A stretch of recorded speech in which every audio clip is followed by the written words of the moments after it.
Ladies and gentlemen, welcome into Podcast Room 303.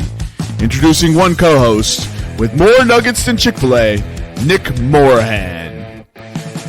Executive producer until we find someone better, Eric Washington.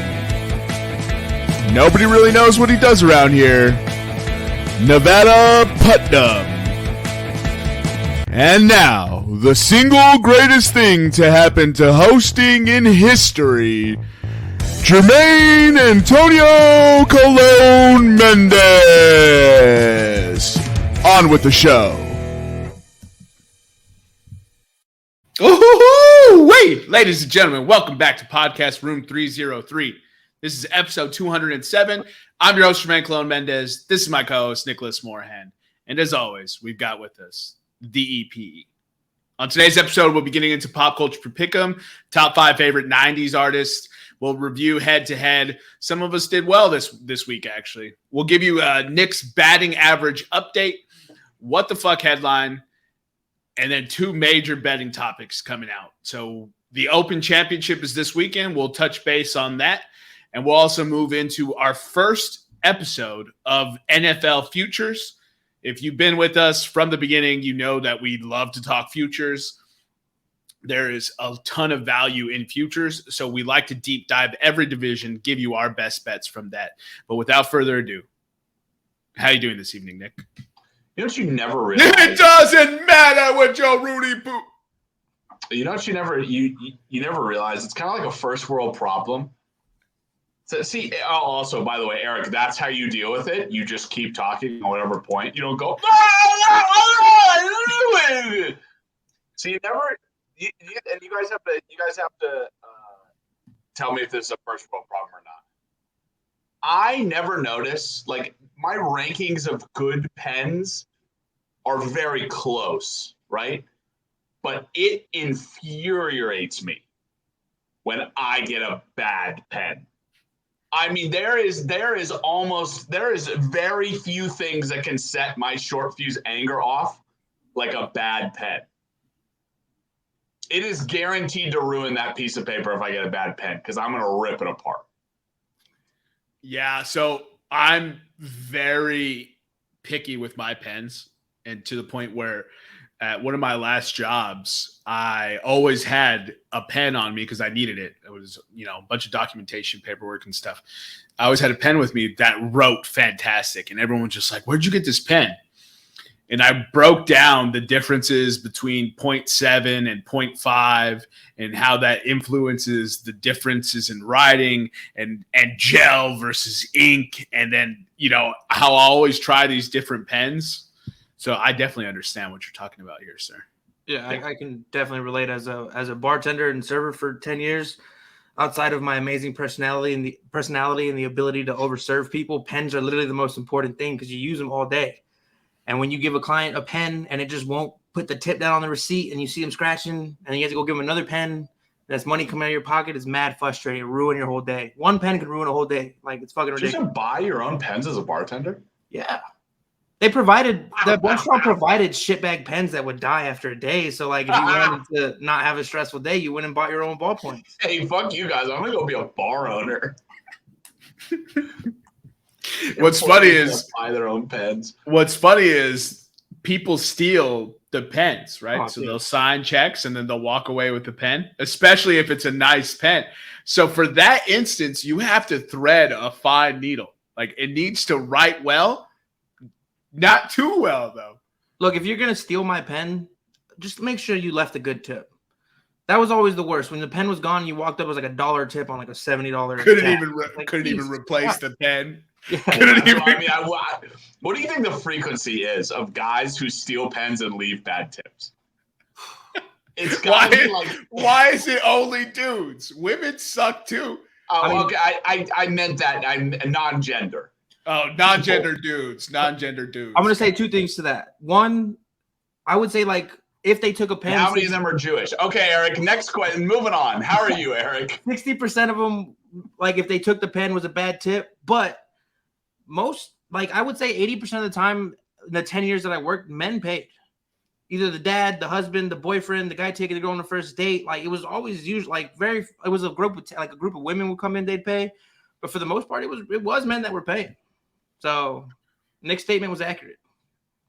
Dudes, non-gender. How are you, Eric? Doing fantastic now that I've got us canceled again. No, it's women for not tipping that got canceled. Fuck them hoes.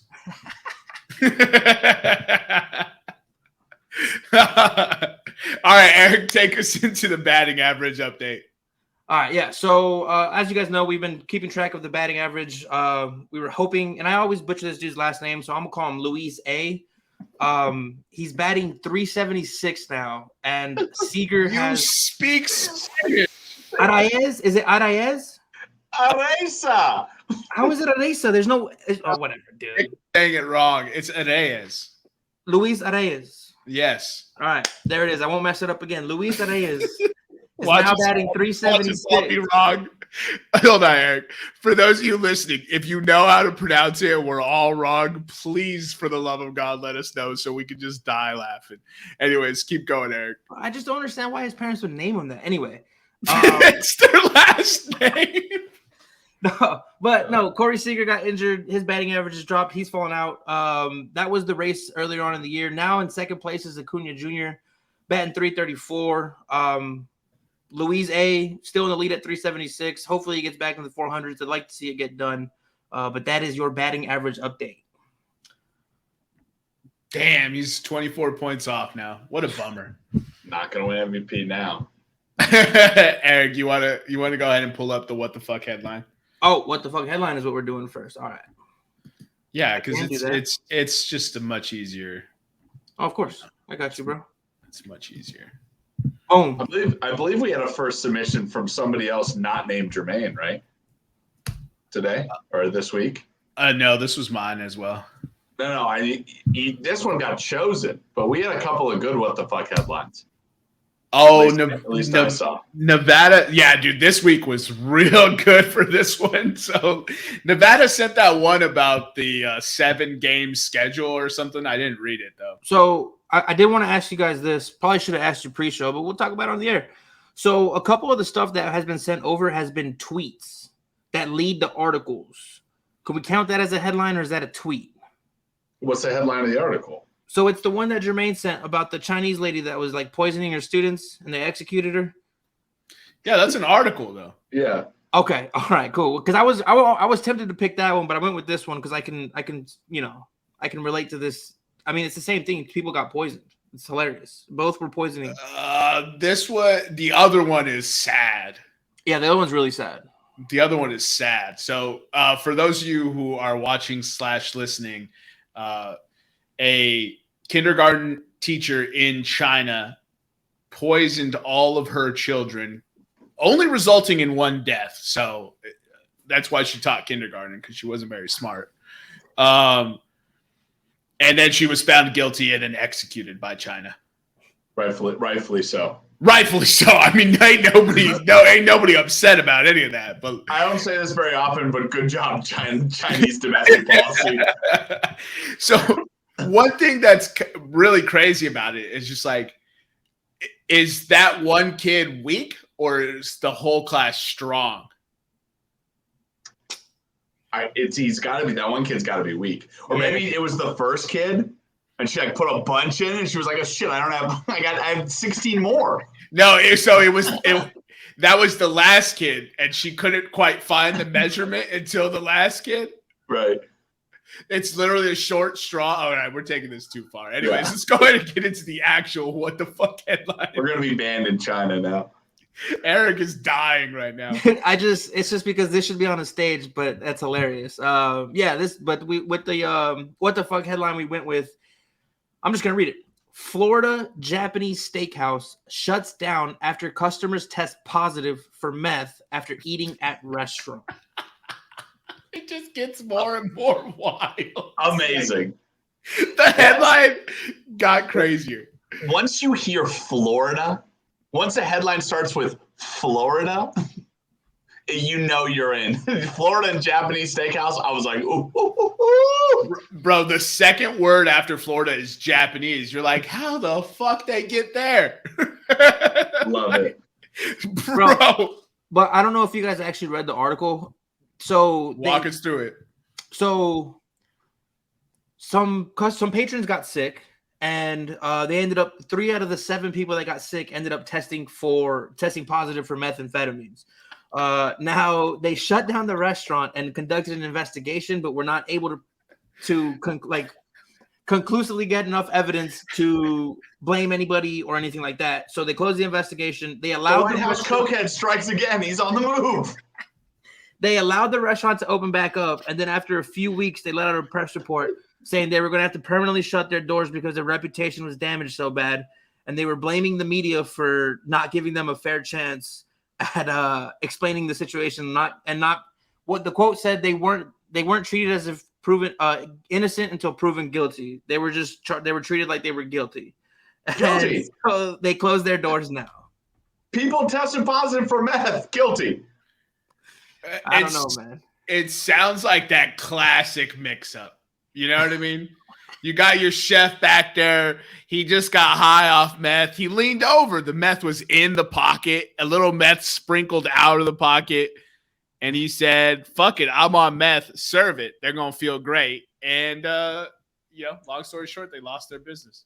I typically confuse the 3 ingredients at a Japanese steakhouse: soy sauce, MSG, and meth. I typically go for the MSG and soy sauce, but to each his own. That's how my buddies eat. That's how my buddies eat sushi. They'll put 1 gallon soy sauce in a little flask to the point where it's goddamn overflowing. They'll take all the wasabi, put it in there. They'll sprinkle a little meth. And then they'll bring out the syringe and they'll put that into the syringe and just intravenous consumption. It's for taste. It's for taste. I mean, I don't use it, right? Liquid salt. Meth for taste. Meth to taste. Your recipes don't say meth to taste? No, dude. My shampoo does, though. Oh, that's good. Yeah. Lather, rinse, meth, repeat. All right, Eric, that wraps up the What the Fuck headline, and we'll just go ahead and move into we'll start with the head-to-head review, then we'll do PCP, and then we'll move into let's just get into head-to-head. All right, so we did finish week 27 of the head-to-head last week. Pretty solid week for everybody except for me. Jermaine went 2-1, putting him at 31-44 on the season, down 10.9 units. Got him right where I want him. Nicholas went 2-1 as well, putting him at 29-44 and 2 on the season. He's up 0.2 units. I went 1-2. Fucking don't know shit about baseball. 31-44 on the season, down 5.9 units. And Nevada went 2-1 as well, putting him at 28-43 and 1, down 3.75 units. Who has the most correct choices right now? You, right? You with 31? I would say me, but I mean, I've taken some pretty hard L's, so. Yes, you have. Yeah. What? And how many correct do I have? You have 31, yeah. Ah. All right. Sometimes it's not about, we're all going to lose. Sometimes it's about picking the right bets. Wow, what sagely fucking advice there, sir. Yeah, I'll be sure to take that Danny Martinez pinch hit today. I don't know. Speaking of correct bets. Putting a bet on a player not playing is a real bold strategy. If he hits a home run, it's even bolder. You better hope so. All right, Eric, let's go ahead and get into pop culture pickup. Today's topic is top 5 90s artists. The order is Nick, myself, Eric. Without further ado, go ahead and kick it off, Nick. All right, top 90s artists. I will start. I will go Dr. Dre. Oof. That's a heavy hitter right out the gate, bro. Yes, sir. Let's go with Outkast. Oh, good one. I'm not even gonna say nothing, dude. It's fair and square. You had a first pick. I'm just gonna go with Nirvana. I'll trade you my first pick for your next two. Jermaine has such a hard dick for trading right now. He'll trade everything. We're not doing any of that bullshit. We still got he's fucking in the past week he's flipped like 19 first round picks like pancakes at Waffle House, dude. And he's still got one more to work out. He's like, you know that scheme where like the guy comes in and just makes you change money a bunch of times, and then he walks out with like $500. That's what I feel like. It's like I saw 2 of my first round picks go out today. I was like, what the hell did I give those to Jermaine? Oh, bro, dude, redesign, reclaim, rebuild. I'm just saying, bro. Just call me the architect, baby. Good God. All right, and I'll go Daft Punk with my next pick. Sick. That leaves me Wu-Tang. Daft Punk is a 90s band. 1,000%. This is what I asked pre-show. What did you just type? Wu-Tang Clang? Wu-Tang Clang. I love that. I love the Wu-Tang Clang. That's it, Eric. Put it in the merch ideas. Yep. Put it in the merch ideas. Wu-Tang Clang. I didn't realize what I had done. For my second pick, I'm taking Rage Against the Machine. Oh, what a fantastic choice. And now because that's how orders work. I was wondering why I'm going with the Beastie Boys. Great pick. Back to me. I'm gonna take Shania Twain. Yeah, great pick. Okay. Don't be mad because my list is gonna shit on yours again. Did you say gay? Yeah, gay. Eric. Gay. Bam, bam, bam, bam, bam, bam, bam. I understand. Let's go, girls. She had hits, bro. I get it. You're gay if you don't like Shania. I'm gonna take Sublime and Sean Carter, aka Jay-Z. All right. Back to me. His name is John Carter? Sean Carter. Oh, Sean Carter. Okay. I thought you said John Carter. I was like. Back to me. I'll take the Backstreet Boys. It's a good call. Excellent pick. I'm going NSYNC. I wonder how he got there. It was going to be my next pick. Oh, man. I'll go Vanilla Ice. Or as I like to call him, Rob Van Winkle. Damn. And then I'll round out my list with Hanson.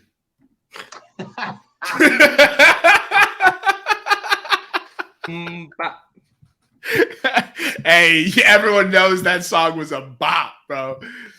Pun intended. So I'm kind of torn because I want to. Your list kind of didn't get good until like the 2000s. Oh yeah. I mean, am I wrong, dude? You're wrong. You're absolutely wrong, dude. Nirvana slaps. Daft Punk was founded in '93. Nirvana's only good because Cobain died. Everybody knows this. Watch your mouth. He's the greatest rock star of all time. No, he's not. If it was not for a crazy bitch who was addicted to heroin, he'd be alive right now. He went to too many Japanese steakhouses in Florida. Also, the greatest rock star of all time is Elton John. And that's arguably possibly true. Anyway. It's easy to have sex with girls as a rock star. It's harder to have sex with men. That's true. Gotta give him credit for that. And he's a knight. I'm trying to get my fucking pick. We're fucking wilding right now, boys. All right. I was gonna pick Oasis, but in the protest of Man City and fucking Liam, I'm gonna go with the Notorious B.I.G. What happened with Oasis and Man City? Liam's a City fan, and that makes him lose all credibility as an artist. So I have to put the Notorious B.I.G. in there. Can you name one more Oasis song? What do you mean? 2 Oasis songs. Wonderwall, Oasis, Champagne Supernova. Did you lose? You lose again, Nick? I didn't bet anything on this because I knew he was probably going to produce some friggin' autistic something.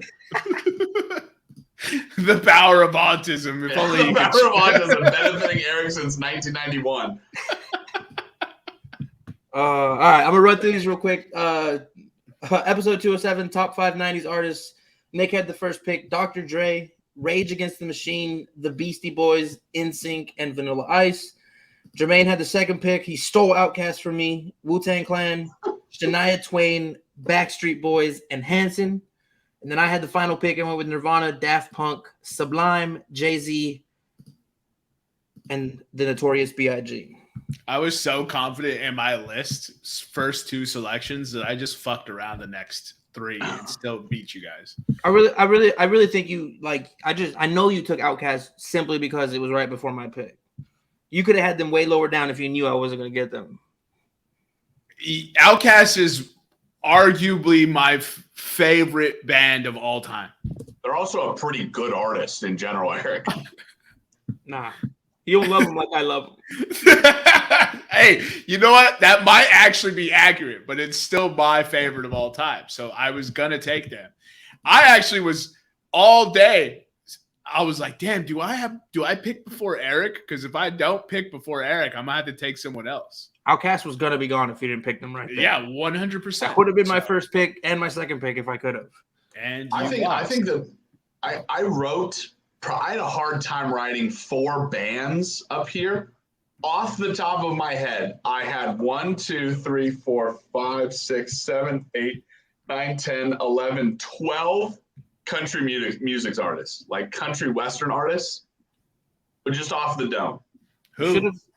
Garth Brooks, Tim McGraw, Toby Keith, Trace Atkins, Reba McEntire, Brooks and Dunn, Vince Gill, George Strait, Diamond Rito, Kenny Chesney, Alan Jackson, Travis Tritt. And none of them made that your list? No. Oh, guess you don't really fuck with them. Hey, you forgot about the biggest one from the 90s, Gretchen Wilson, bro. How come nobody took Alanis Morissette? Because she's dumb. Or Billy Joel. Or Sinead O'Connor. Or Hoobastank? Or Cher. Hoobastank. Bro, Hoobastank's making your top 5. We're gonna have to have a discussion on you not being. What was the name of that band that sang the I'm an All-Star? I always forget the goddamn name. Smash Mouth, bro.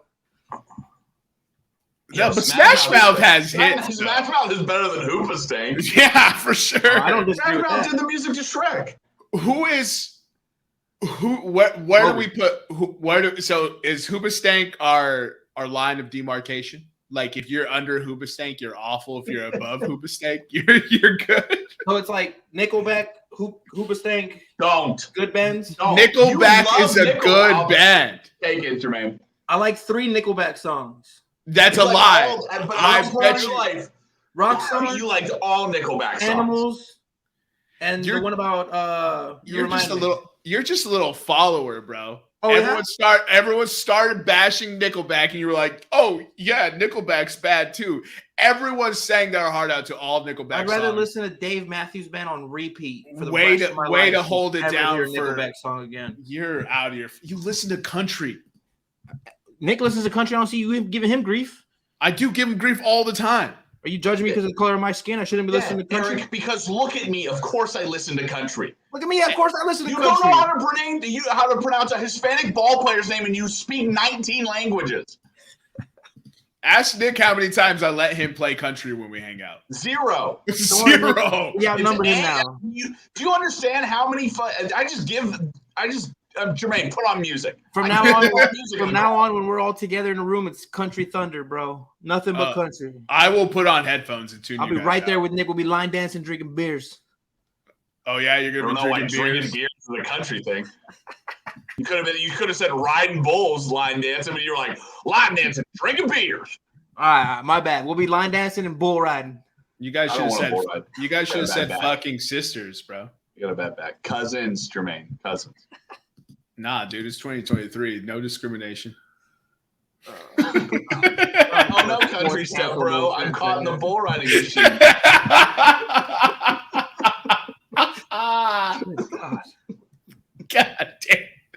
This is the wildest first 25 minutes we've ever had to start a podcast. Let's go ahead and wrap up PCP and get into our first main topic of the day, the Open Championship. Take it away, Nick.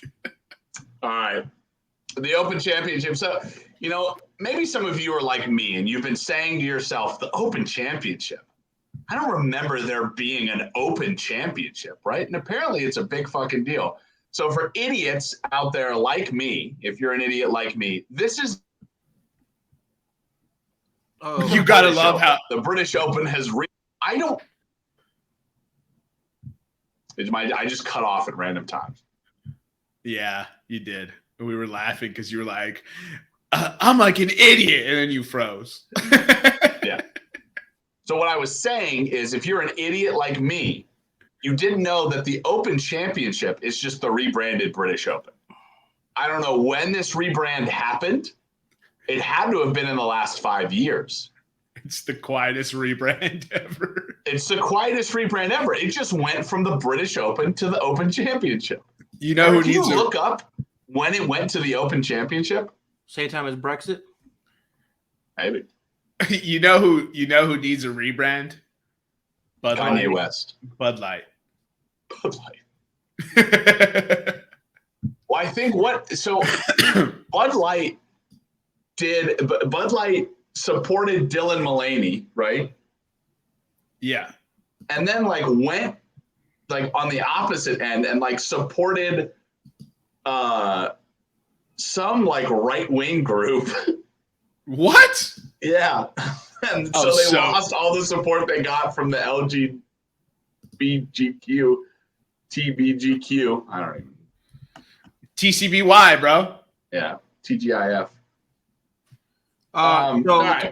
Sorry, Nick, didn't mean to cut you off, but to answer your question, in 2005, RNA asked American broadcast partners to stop saying British Open on the air and stick only with the Open Championship or the Open. All right. Well, how did I open this segment? If you're an idiot like me, apparently this happened, almost 2 decades ago. So if you missed it, tune in next week for more news from 2005.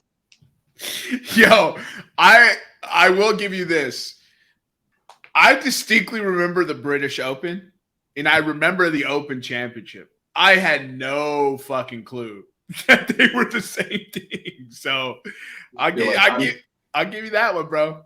What am I going to say? Tune in next week for Room 303's fact sheet on a little country called Afghanistan. Hey. All right, so the Open Championship 2023, this year it's going to be held at the Royal Liverpool Golf Club in Hoylake, England. This is a par 71, and it measures a little bit over 7,300 yards, 7,383 to be precise. There were 2 times the Open, and we can call it the Open because in 2006 and 2014 were the 2 times that this golf club hosted the Open Championship. The 2 winners of that event, 2006, Tiger Woods, and 2014, Rory McIlroy. Right? So it's interesting that it's going to be interesting to see how the field plays this course. So the fairways aren't wide at Royal Liverpool. They're about 32 yards on average. And there is there's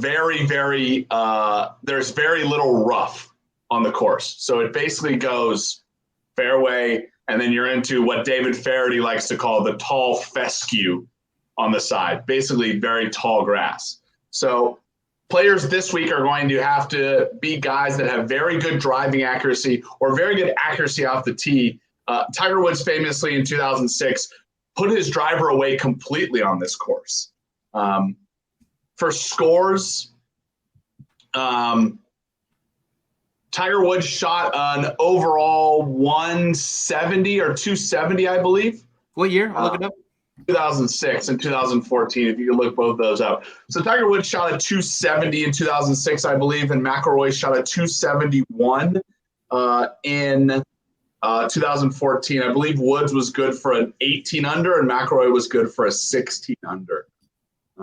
Eric will get you those answers in a second. But like I said, it's going to prioritize guys who are able to hit the fairway and they're able to avoid the massive number of bunkers that are on. So those are the two stats I'm going to be focusing on to give my picks this week. And also, I stumbled upon a little nugget.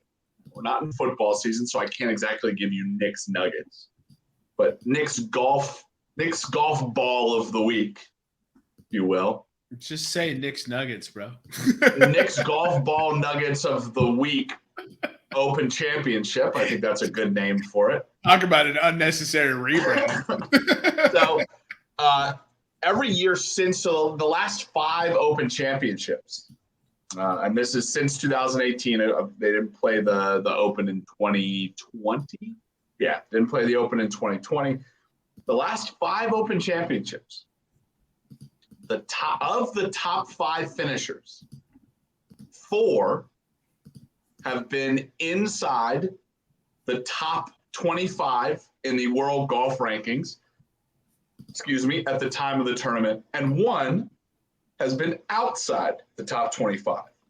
If you want to shorten it even more, 3 of the golfers have been inside the top 10, and 1 has been outside the top 25. So that's what I'm going to focus on with my picks. Also, there has never been a winner of the tournament before the tournament immediately prior to the Open Championship that has won the Open Championship. And you say, Nick, why does this matter? Well, the Scottish Open winner, gentlemen, care to guess? Scotty Scheffler. Rory McIlroy is the Scottish Open winner. He's out. So find him and cut him.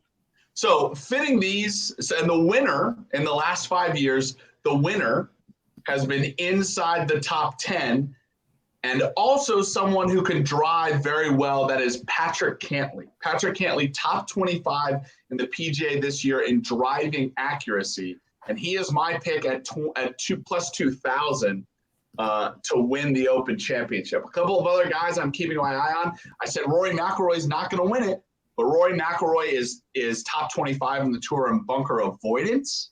He's plus 190, top 5. Scotty Scheffler fits that same thing, top 10 in the world. I believe he's number 1 right now, and he is top 25 in bunker avoidance. He's plus 150 right now, top 5. A couple of other names to keep your eye on. Tom Kim.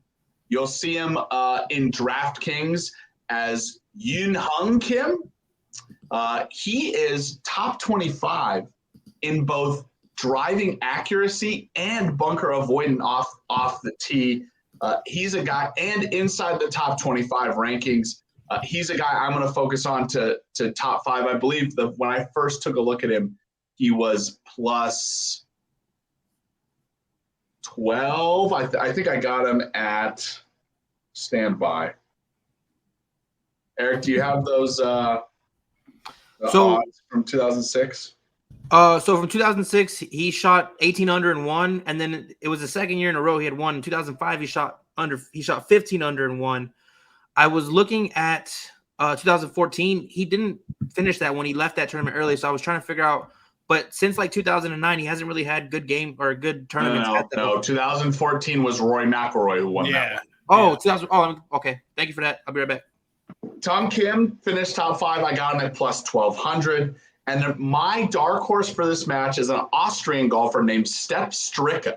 Stepp Stricke is also top 25, just like Tom Kim, in both driving accuracy off the tee and bunker avoidance. But he fits the mold of being the one player in the top 5 who is outside the top 25 in the world golf rankings. He ranks 28. Gentlemen, your thoughts. Also, another bet, and I can't find it on here, and Eric's going to look it up, but this field plays very well to guys who can also avoid 3 putts.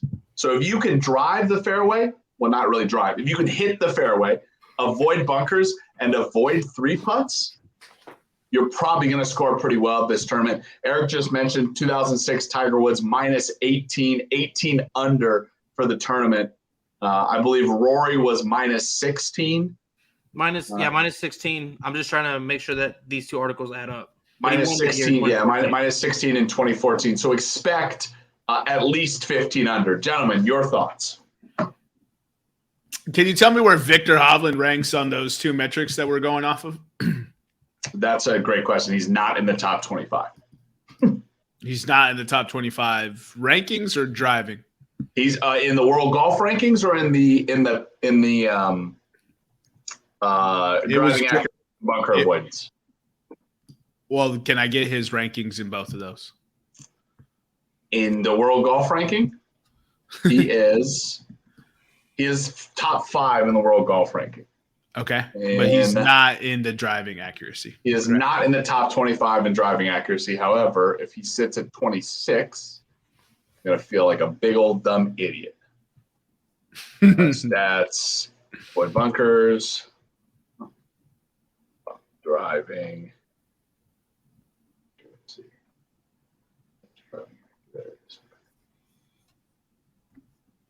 Victor Hovland in driving accuracy ranks 36 in the world. Okay. I'm going Scotty Scheffler to win it. I'm going Brooks Koepka to finish top 10. And I'm going Xander Schauffele to finish top 5.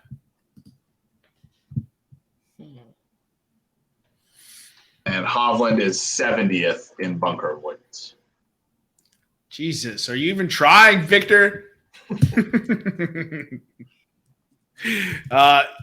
Yeah, I'm going with those guys. I don't really know how this course plays. Is this so? Let me ask you this. Maybe I should know this. Maybe I don't. But they play at a different course every year for this championship, right? It's rotating, but yes, they do not play same courses back to back. Okay. All right. No, I was just curious. What course are they playing at? Is this in Ireland? Royal Liverpool in Hovlake, England. In 2024, they're playing Royal Troon, and in 2025, they're playing Royal Portrush. I know this is going to blow your mind, Jermaine, but it's on the outskirts of Liverpool, the Royal Liverpool. yeah. I heard you say that course's name earlier, but I was just not sure. Yeah. So with my picks, tell me where my guys rank in your metrics. Okay. Koepka top 10, Schauffele top 5, and Scheffler wins it all. Okay, let's see here. World golf. I like the Scheffler pick. Right, Scotty Scheffler, number 1 in the world. He is. It's not going to be able to find it. He is. Scheffler. Scotty Scheffler. He is 23 in bunker avoidance. Oh, just cut it. Just barely made it. And he is, let's see here, old Scotty McCreary. And he is 38th in driving accuracy. I think I got it all figured out. All right, next person. Koepka. Okay, Brooks, 12th in the world, golf ranking right now.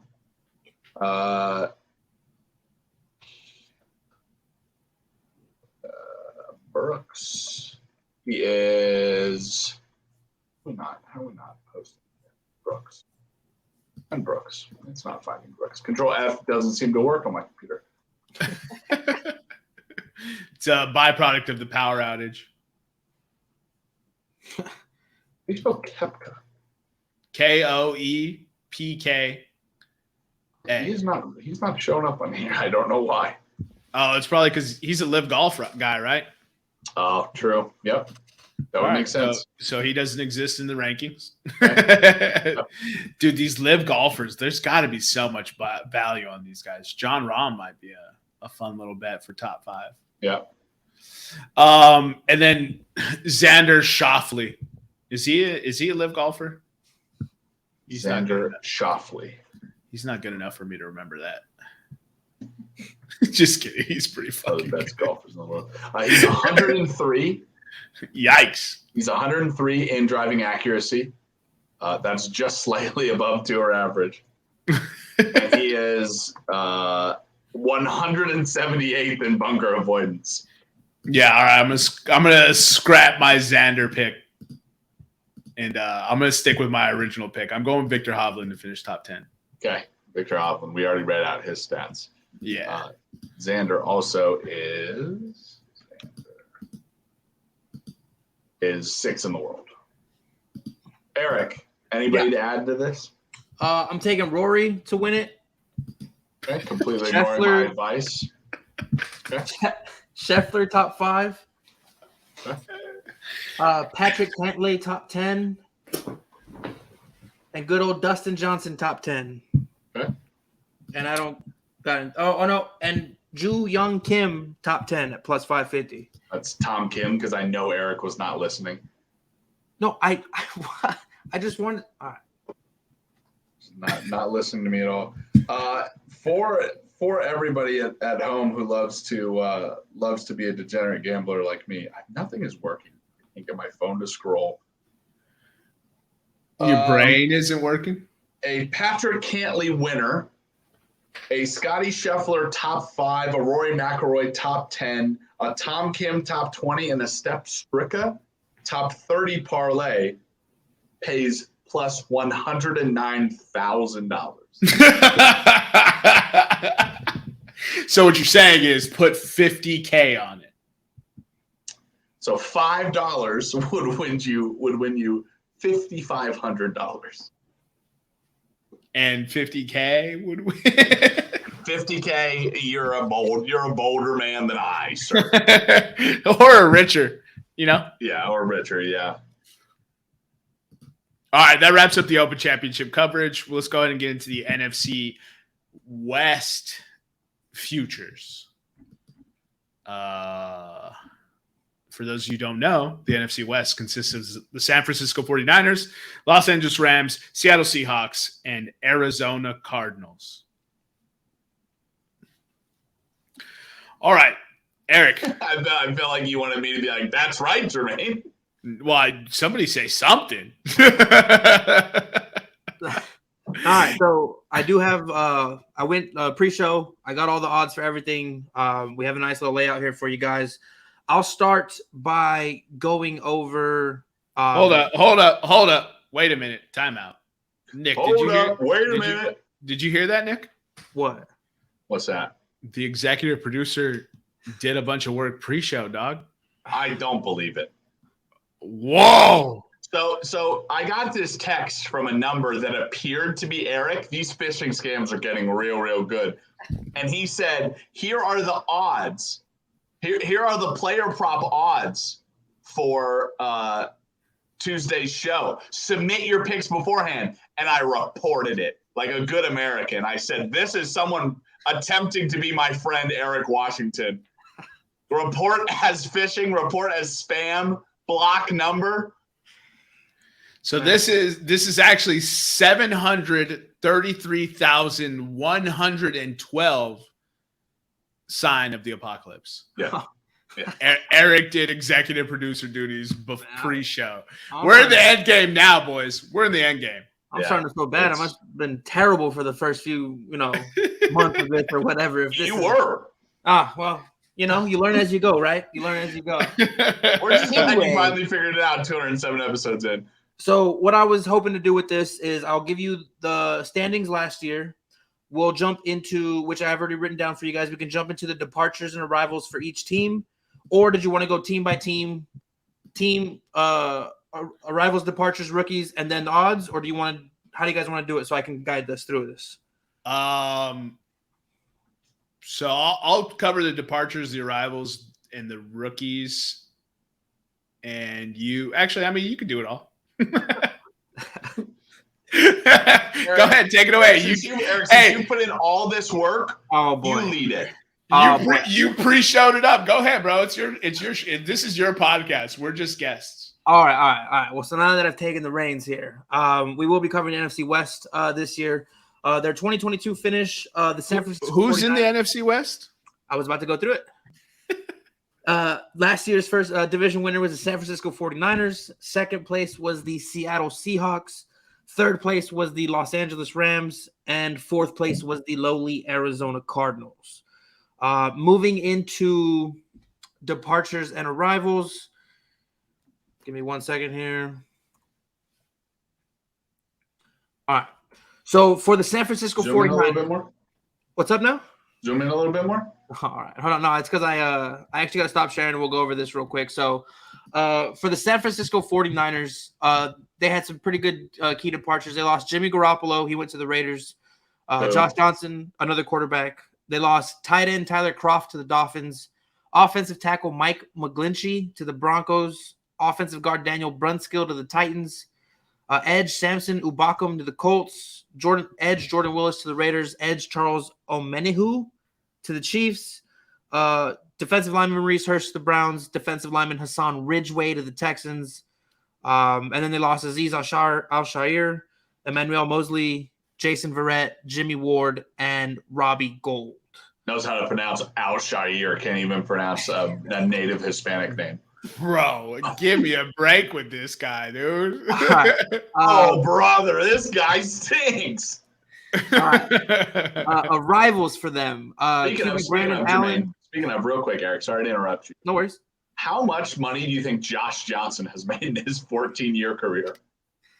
Josh Johnson? Oh, he's easily at 40. He's only made $9.3 million. Oh, poor him. I don't think my man's ever gotten a second contract. Actually, I'm going through his list. My man's has never gotten a second contract. He's played for 14 teams? 1, 2, 3, 4, 5, 6, 7, 8, 9. Wow. Yeah, like 10, 11 teams. Yeah. Jesus Christ. All right, go ahead, Eric. All right, so getting into the arrivals, there was quite a few for San Francisco, so I'll try to speed through these. QB Brandon Allen, QB Sam Darnold, tight end Ross Dwelly, wide receiver Chris Conley, wide receiver Willie Snead, center Jake Brendel, center offensive guard John Feliciano, offensive tackle Matt Pryor, edge Cleveland Farrell, edge Kerry Hyder, defensive lineman Kevin Givens, defensive tackle Javon Hargrave.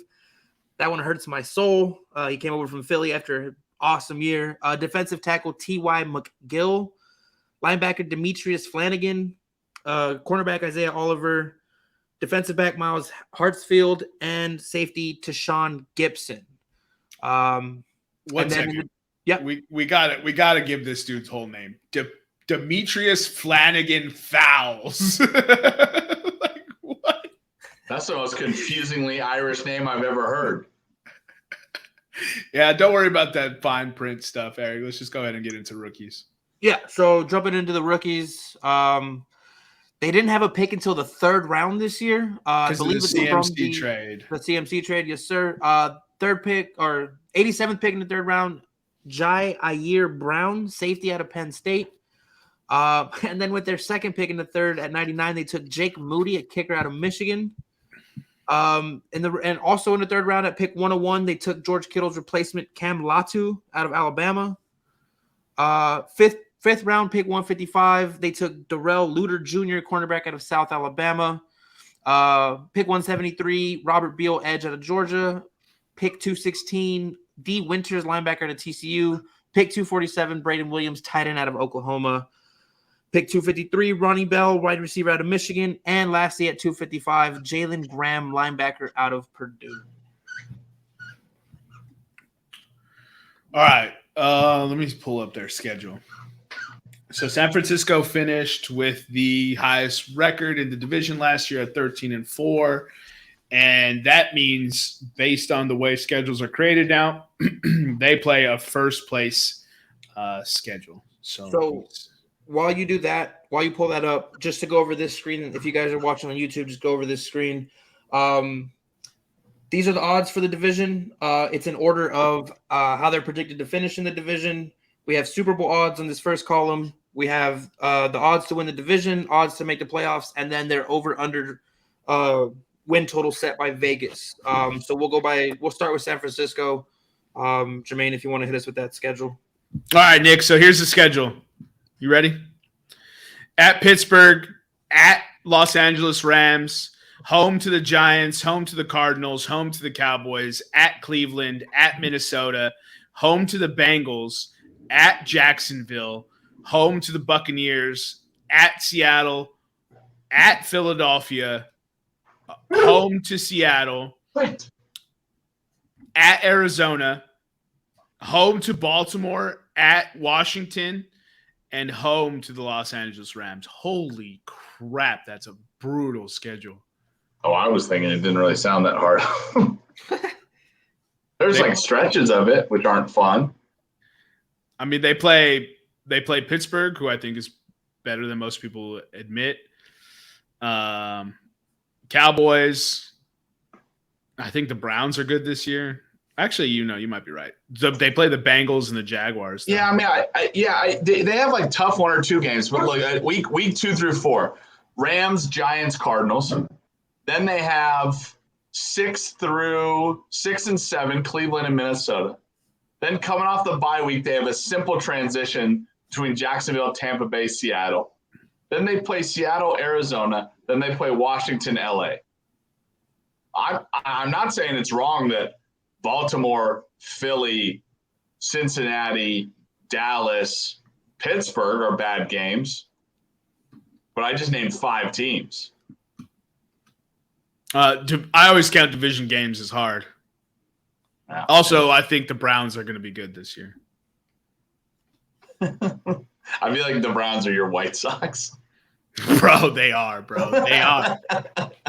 They are, bro. Hey, but here's the thing. They have been good the last few years. They just had Jacoby Brissett play most of the season last year. Right. I feel like this schedule is not hard enough for the first place 49ers for them to hit any significant road bumps in the NFC West. So you think they get 10 wins pretty easily then? Yeah. I think they get 10 wins pretty easily. Yeah.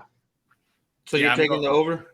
I'm going over. Yeah, I'm taking the over. I think they might win the same amount of games as they won last year. So here's some stats, and maybe this will go into player props a little bit more.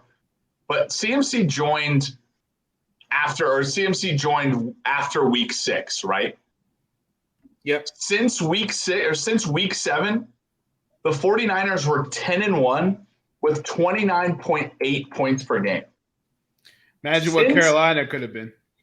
If you break it down even further, since Brock Purdy was named the starting quarterback in week 12, they were 5-0 with a 33.5 points per game. Yeah, that's good. That's a 10-point differential over weeks 1 through 12. Yeah, the only game Brock Purdy. How are you even in a debate that Brock Purdy might not be your starting quarterback? Because people are Trey Lance truthers, but what doesn't make sense is Kyle Shanahan doesn't give a fuck who you are. He'll bench your ass if you're Brandon Ayuk. Right. We've seen him do it over and over again. So he's gonna play the one who's gonna give him the best chance to win. Yeah. Brock Purdy's only loss, he hurt his elbow. Right. In the playoffs against the eventual Super Bowl representative for the NFC. So I just don't understand how you go away from that guy. He didn't do anything to lose that job, but they didn't have a first round pick this year because of the Trey Lance trade. So the CMC trade, right? No. CMC didn't yield a first.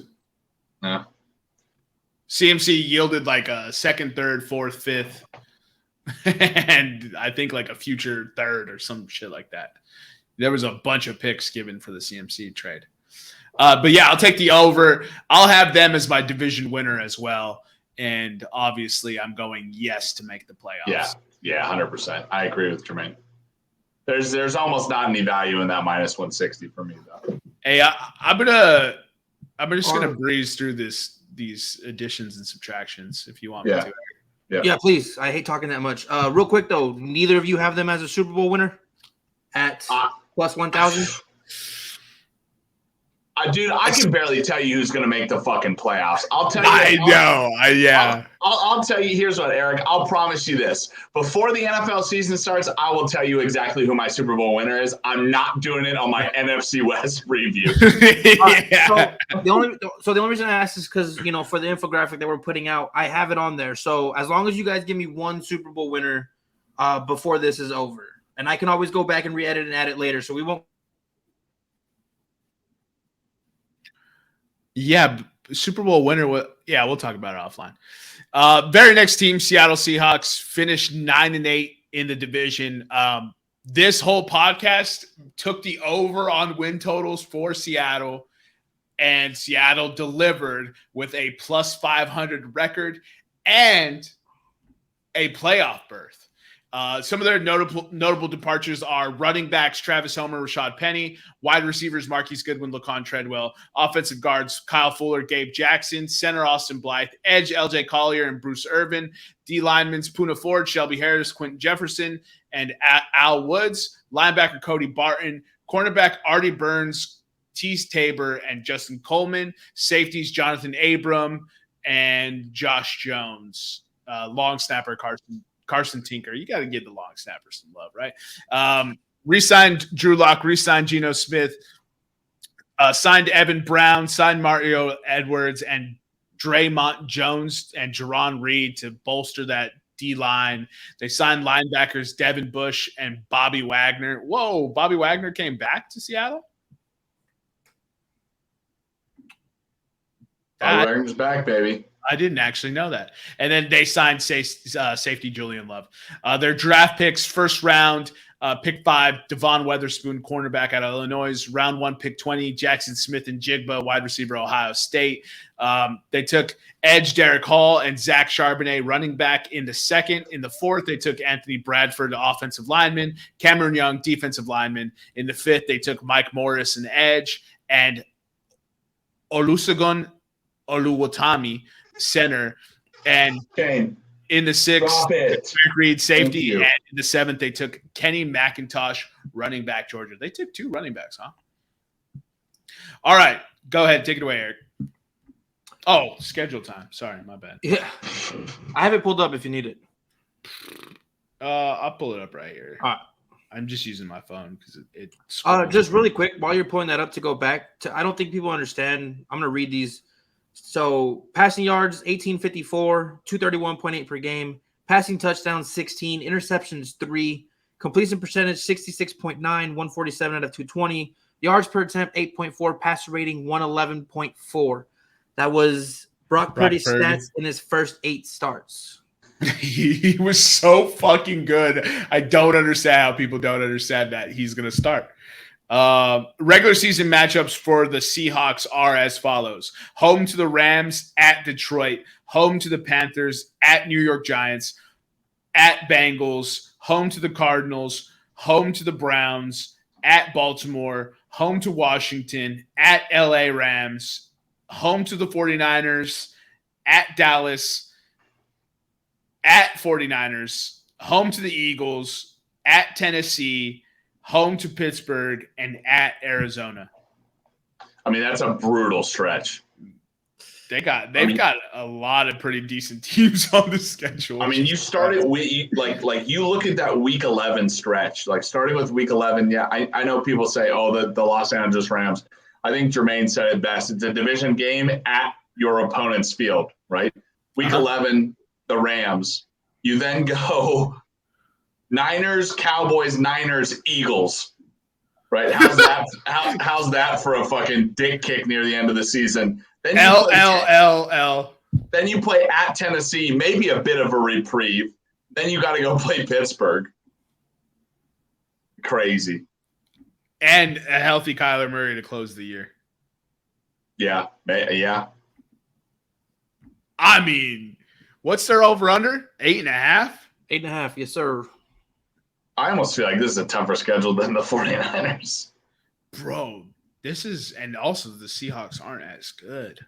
Yeah, here's some stats. So pre-bye week, right, which was week 11 for the Seahawks. The Seahawks were 6-4. Geno Smith had a 73% completion percentage. He threw 17 touchdowns, only 4 interceptions and over 2,400 yards. Post bye week, the Seahawks were 3-4. Geno Smith's completion percentage had dropped to 66%. He only threw 13 touchdowns, 7 interceptions, which is kind of funny to say, and threw for 600 less yards. He still played. Sounds to me like he still played real well. But there is a noticeable difference, though. But he still played well. And even with Geno playing well, they only won what? 9 games last year. Yeah. And who knows? Again, I'll bring this up, and maybe it's an antiquated football thing. Geno Smith is about to be 33 years old. Geno Smith just got paid. I really hope this isn't true, but if I had been grinding for as long as Geno Smith and I got paid, I don't know that I would grind for very much longer. Dude, 8.5 is a perfect line. All right. It is. It's perfect. Gun to your head, Nick. Here's what we'll do. We'll highlight them yellow later for the ones that we wouldn't actually bet. So that way I'm not betting this one. The only thing that I can say is that the 49ers were involved, the Seahawks were involved in 9 one-score games last year. 9 one-score games. They won 4 of those 9 games. Oh, so they could get better in that. Right? They could get better, or they could have less one-score games. I'm still taking the over 8.5. I don't like it. I think they win 9 games. Jermaine said it perfectly. The line is chef's kiss perfect. Yeah, it seems to me like Vegas knows what they're doing. Breaking news. Breaking news, right? Oh, man. Geno Smith got a 3-year, $75 million contract with $40 million guaranteed. Bro, it's so hard to know if the Seattle team is for real or not. Because, like, I can see them losing to the Panthers. Yeah. Geno Smith got more. If you double Geno Smith's career earnings before his newest contract, it wouldn't even come close to his guaranteed money that he just got. Jesus, what was his? What did he just get? 3 years? What did you say? 3 years, $75 million, $40 million guaranteed. He's about to be a 33-year-old quarterback in the National Football League. I don't know how much gas Geno Smith has left, and by gas I mean give a shit. I don't know. I'm gonna go with under 8.5. Under 8.5. I can see it. I can see it both ways. Eric? So executive producer Nevada and I both took the over for the Seattle Seahawks. Oh, so I'm the only mainly one because riding. I got my man's on fantasy and I need him to ball out of control. So I'm the only one who went under then, huh? Do you guys odds for playoffs? Yes, -120, no, +100. What do you guys got for the Seahawks? I'm going no. No. Yeah, I think no. Cool.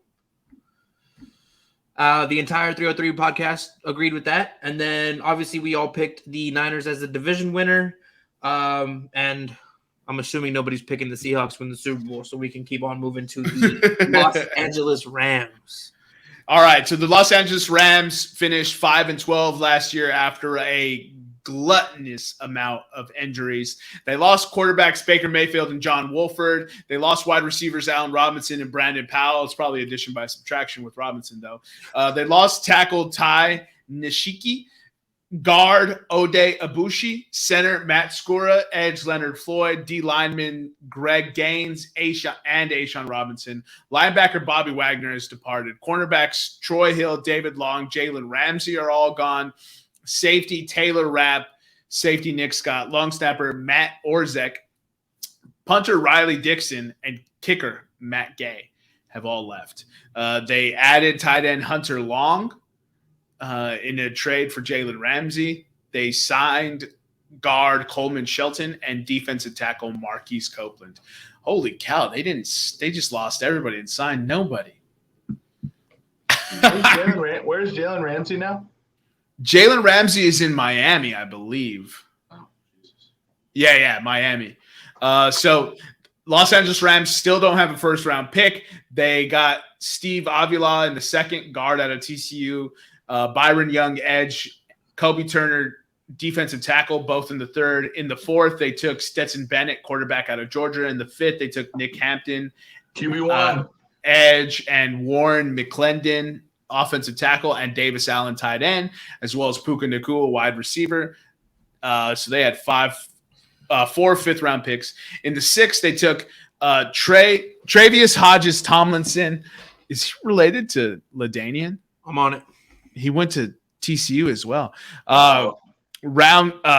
O'Shawn Mathis, edge, Zach Evans, running back, Ethan Evans, punter, Jason Taylor, the second safety out of Oklahoma State, Alex Austin, cornerback out of Oregon State, and Deshaun Johnson, edge out of Toledo. Holy cow. They had a massive amount of picks. No wonder they didn't sign anybody. So getting back to Travius Hodges Tomlinson, he is the nephew of LaDainian Tomlinson, and he won the Jim Thorpe Award in 2022 at TCU. And the Jim Thorpe Award is what? Jim Thorpe Award is most. That can't be right. Oh, it's the best cornerback. All right, cool. Because I pulled it up. I was going to say best cornerback. I wanted to make sure that it was best cornerback. All right, that's correct. And so the Rams schedule is as follows. At Seattle, home to 49ers. At Cincinnati, at Indianapolis, home to Philadelphia, home to Arizona, home to Pittsburgh, at Dallas, at Green Bay, home to Seattle, at Arizona, home to the Browns, at the Ravens, home to the Commanders, home to the Saints, at the New York Giants, and at the 49ers. Holy shit. They're going to get crushed this year. Yeah. I mean, you just start with their first 9 weeks, right? Seattle, in Seattle to start the year, probably a loss. San Francisco, Cincinnati, at Indy, the Eagles at home. I mean, you get a little bit of a reprieve when you play the Cardinals, but this is the beginning of the season. Cardinals, we all know how good they are. Also, it's a division rival, so it's not really a reprieve. Pittsburgh, for this schedule, it's a reprieve. Yeah, for this schedule, you are correct. At Dallas, at Green Bay, then the bye week. If they can survive, which they're not going to, they'll be 2-7. So the Rams so here's an interesting factoid. So when we talk about the Rams, we're going to talk about two people this year, right? Mainly, right? It's Cooper Kupp and it's Cam Akers, right? How do those two guys return from injury, right? In the 9 games that Cooper Kupp started, he was electric. He had 90 yards per game and 6 touchdowns. The Rams were 3-6 with 16.4 points per game. In the 9 games, these are different. There are only 2 games that they share, both losses. But in the 9 games in which Cam Akers started, he had 66 yards per game, 4.5 yards per carry, and 6 touchdowns. The Rams were 2-7 with a 17.8 points per game. It does not matter if Cooper Kupp and Cam Akers come back to full health, and I think they will, and I think they're both going to dominate. The Rams are going under. So here now that I looked at the Rams schedule, because I was looking at the 6.5 line for the Rams, and I was going to take the over, and that is one of the reasons why I had Seattle under. Right. I'm going to revisit my Seattle pick. I'm going to join the rest of the room, take the over, which means no one's going to hit now. And I'm going to take the under for the Rams. No to make the playoffs. No to win the division. Dude, the Rams might finish worse than Arizona. And I think they might. That's a special feat. That's a special feat. All right, so let's get into Arizona. They finished 4 and 13th last year. That was good enough for 4th in their division. They actually had departures of quarterback Trace McSorley, running back Darrell Williams, wide receivers Chosen Anderson, Pharaoh Cooper, AJ Green. that's a more addition by subtraction. They lost tight end Max Williams. They lost guards Cody Ford, Max Garcia, Justin Pugh. They lost centers Sean Harlow, Rodney Hudson, Billy Price. They lost edge Marcus Golden. They lost defensive end J.J. Watt. They lost D linemen Zach Allen, Michael Dogby, and Tristan Hill. They lost Kamu, Greiger Hill, Ben Neiman, Tanner Vallejo, and Nick Vigil, all linebackers. Cornerback Byron Murphy, long snapper Aaron Brewer, and punter Andy Lee. They added quarterbacks David Blau and Jeff Driscoll. God, dude, those guys just continue to find backup roles somewhere. Ooh, Jeff Driscoll. How much money has Jeff Driscoll made in his career? Both those backup quarterbacks that's like the old Detroit quarterback room. They signed Corey Clement, wide receiver Zach Pascal, offensive tackle Kelvin Beachum, guard Dennis Daly and Will Hernandez, as well as Hajati Froholt, all signed deals. Edge LJ Collier, D lineman Kevin Strong, Carlos Watkins, linebacker Kazir White, cornerback Chris Boyd, cornerback Rashad Fenton, Antonio Hamilton, kicker Matt Prater. Dude, Matt Prater is still alive. Punter Matt Hack. Matt Prater has been playing since you started watching the NFL, right? Matt Prater Matt Prater is in the NFL for a very, very, has been in the NFL. He's only 38. Yeah, dude, he's been in the NFL since like 2000, it feels like. 2007, yeah. My goodness. All right. And then, so in the draft, they added Paris Johnson, offensive tackle out of Ohio State. They added BJ Ojulari in round 2, edge out of LSU. In round 3, Garrett Williams, cornerback, as well as Michael Wilson, wide receiver. They added D lineman John Gaines II in the 4th. In the 5th, they added Clayton Tune, quarterback. In the 5th, they added Owen Papoa, linebacker, Auburn. In the 6th, they added Keytrell Clark and Dante Stills, cornerback and defensive tackle, respectively. So let's go ahead and get into the schedule here. All right, to open the season, it's Cardinals at Washington, home to the Giants, home to Dallas, at 49ers, home to Cincinnati, at Los Angeles, at Seattle, home to Baltimore, at Cleveland, home to Atlanta, at Houston, home to LA, at Pittsburgh, home to San Fran, at Chicago, at Philadelphia, and home to Seattle. Bro. When does Kyler come back healthy? So there's talks that he may actually start the season. I certainly hope he does. Because the one stat I had on the Cardinals, Arizona without Kyler Murray, 16.7 points per game, 1-5. What is it with Kyler Murray? Oh, I don't know. I can tell you the record with Kyler Murray is 3-12. Or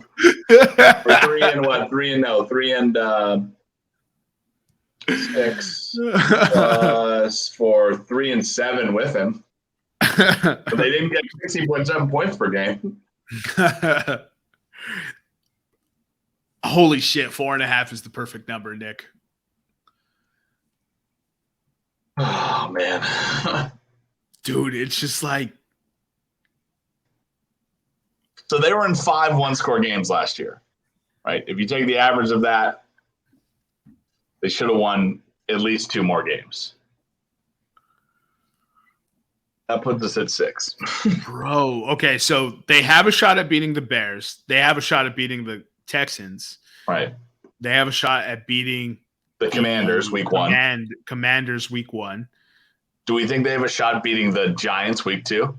I think the Giants are better than people are giving them credit for. Okay. All right.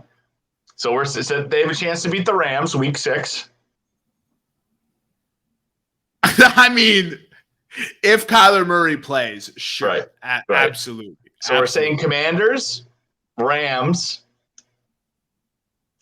Browns, Falcons. I think they lose to the Browns and the Falcons. Houston. I think they beat Houston. Another Rams game. I don't think they win that. A Bears game. I don't think they win the Bears game either. You're talking about like a 2-win Cardinals team.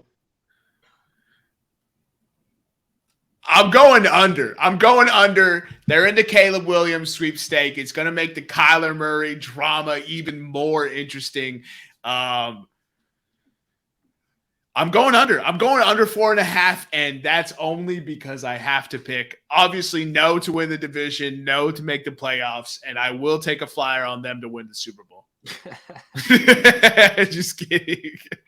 What, plus 20,000?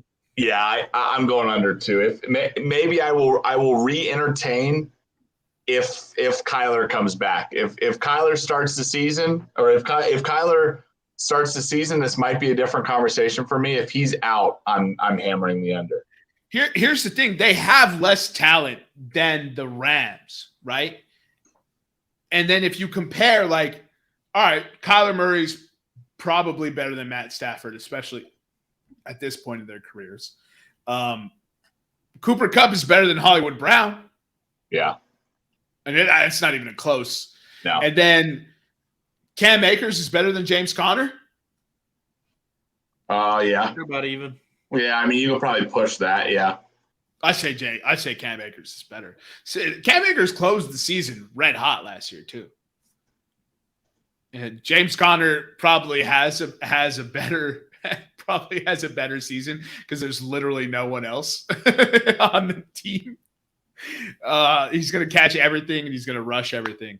All right. So final thing we have is the props, correct, Eric?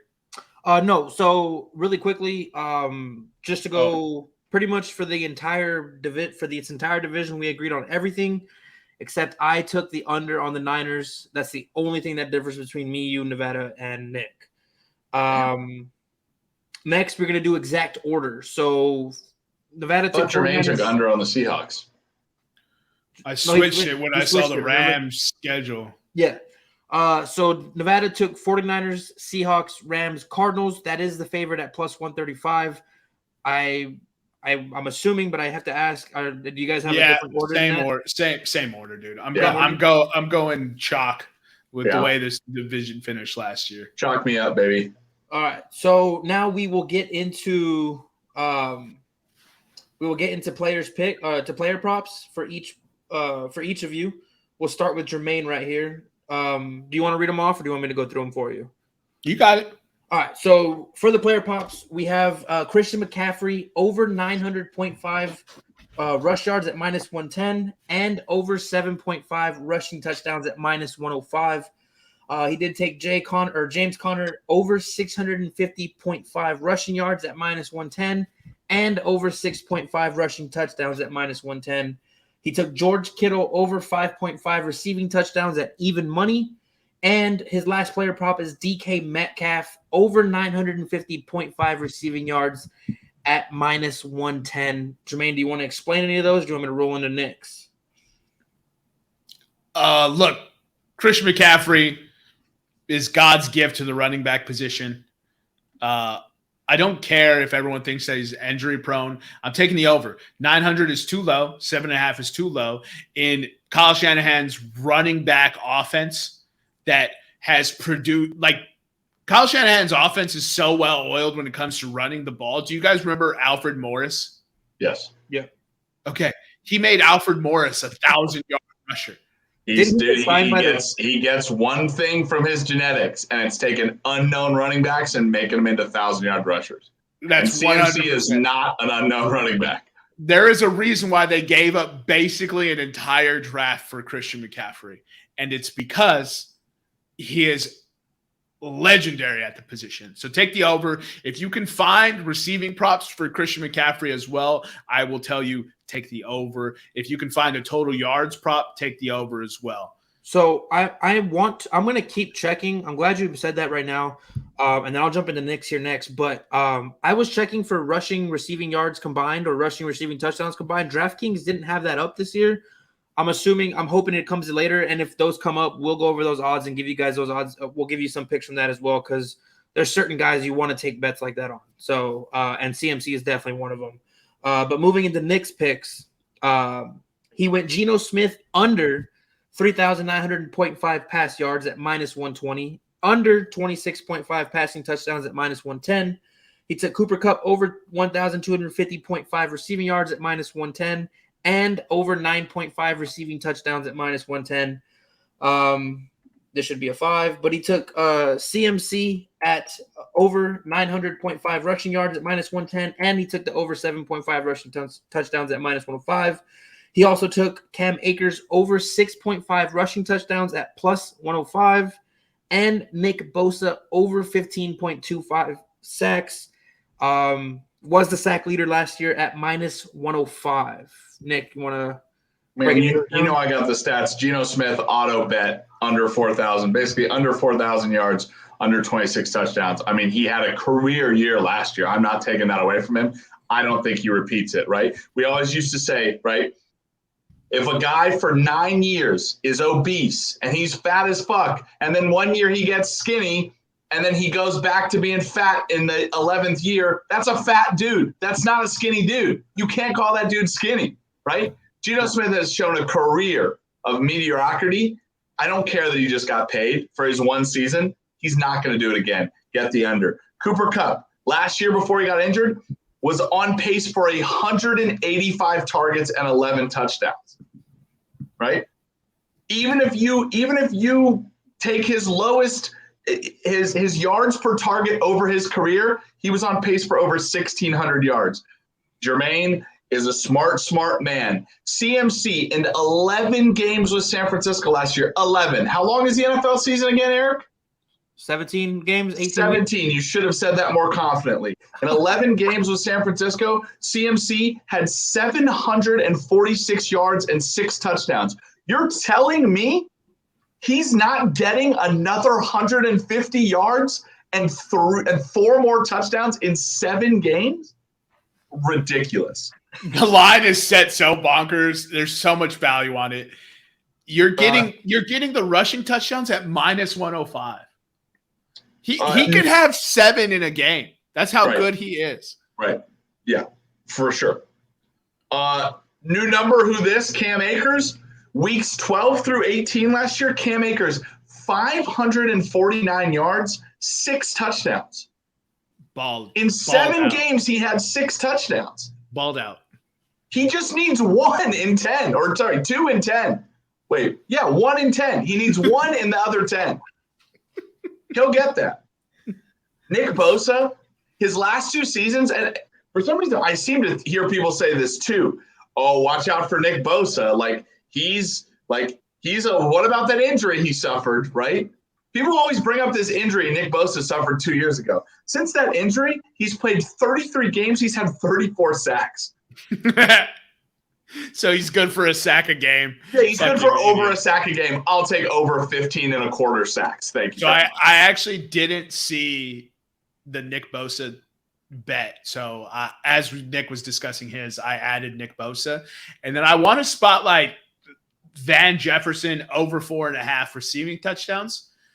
Purely it's at +140, right? It's +140, and they ain't got no one else. Yeah, who else? Who else but wide receiver too? Yeah, so I'll bet that in a 17-game season, Van Jefferson can get over 4.5 touchdowns. Now, I'm not going past 6. You know what I mean? He may have 40 for 550 and 6 touchdowns, but that's he still hit the touchdown. So give me that bet as well at +140. All right, we'll go ahead and move into the next. So for my player props, I'll just speed through these. I took the Geno Smith under 3,900.5 passing yards. I also took the CMC over 7.5 rushing touchdowns at -105. If you play around with it on DraftKings, you can move it up to 9 at +140. I know it sounds crazy, but if you listen to what Nick said, he could get that easily. He can get 5 in 1 game easily. I'm taking Jackson Smith and Jigba under 725.5 receiving yards. It's not anything to do with his skill or anything like that. It's just there's a lot of mouths to feed in that offense. And I don't think Geno Smith is going to be throwing it at he's not going to break the 4,000 yards. So Cooper Kupp over 1,250.5 receiving yards at -110. That's easy money. George Kittle over 5.5 receiving touchdowns at even money. Couldn't let that slide. Tyler Lockett over 6.5 receiving touchdowns at plus money, +115. And then I doubled down on Nick Bosa. I took the over 15.25 sacks at -105, and I'm taking him as the as a repeat as the defensive player of the year at plus 1,200. Blasphemy. We only pick one player on this podcast for defensive player of the year. Hey, well, I'm the new guy. And then just to run through our other executive producer, Nevada's, he took CMC over 900.5 rushing yards and the 7.5 rushing touchdowns over as well. He took Ken Walker over 7.5 rushing touchdowns at minus 115, the starting running back for the Seattle Seahawks. He took DK Metcalf over 950.5 receiving yards at minus 110. And then he doubled down on Deebo Samuel, over 725.5 receiving yards at minus 130 and over 4.5 receiving touchdowns at minus 110. Yeah, what does Nevada know, though? Diddly squat. And then I do have some other odds here. George Kittle, Cooper Kupp, comeback player of the year, plus 2,500. He did miss that time. Fool's gold. Don't bet it. I'm just saying. Comeback player of the year is going to be Lamar Jackson. Hey, I'm just giving the odds. And then Jackson Smith and Jigba, offensive rookie of the year, plus 800. I don't think he's going to win it. There's another dude by the name of Bijan who is most likely going to win it. But he's plus 800 if you want to take a flyer on that. And then lastly, Devin Witherspoon, the rookie cornerback the Seahawks took at 5th, I believe it was, is plus 900 to win defensive rookie of the year. That actually, if someone's is looking at that bet, I don't think that's a bad bet at all. Yeah, I mean, I'm just trying to give people value. I mean, we don't know if he's going to play at an elite level, but he was the second highest ranked corner or the first highest ranked corner. That city loves their corners. They have a strong tradition of producing great corners. If he comes out and does even half of what Sauce did, he could probably win defensive rookie of the year. So plus 900 is good value. If you can guarantee me that, my goodness, what's the Jalen Carter, right? That's the defensive tackle that the Eagles took, right? Yeah. If you can guarantee me that he isn't going to play over 50% of snaps, then I would not entertain that cornerback bet. But for some reason, I don't know if he's going to play, how many snaps he's going to play for that Eagles defense that just rotates people in. So if you can guarantee over 50%, you somehow find the inside baseball that he's going to play nonstop, then bet that man on that D line, bet that man to win defensive player of the year or rookie of the year. So we'll talk about the NFC East when we get there, but we do have a history of rotating those guys. That's what I'm saying. So, but he is the most talented player in this draft. But I digress. Yeah, but if you don't see the field, it doesn't matter how talented you are. Yeah, that's the concern with Jackson Smith and Jigba right now as well. That actually wraps up our futures coverage, correct? Yes, sir. All right. Any honorable mention props for you boys? None for me. I will take the under any of us getting this correct. Yeah. that's minus 10, 100,000 million. All right. Do you guys got anything else for the 10s and 10s? No, sir. Nope. Follow us on Instagram, Twitter, and YouTube at Podcast Room 303. Also follow our sister podcast, Revenge of the Pod, on all their socials. I should probably write this down so I actually know what their handles are. They're just not the same. So that's why I just say follow them. So for myself, Jermaine, for my co-host, Nick, and for executive producer, Eric, we'll see you next time when you come on down and step into the room.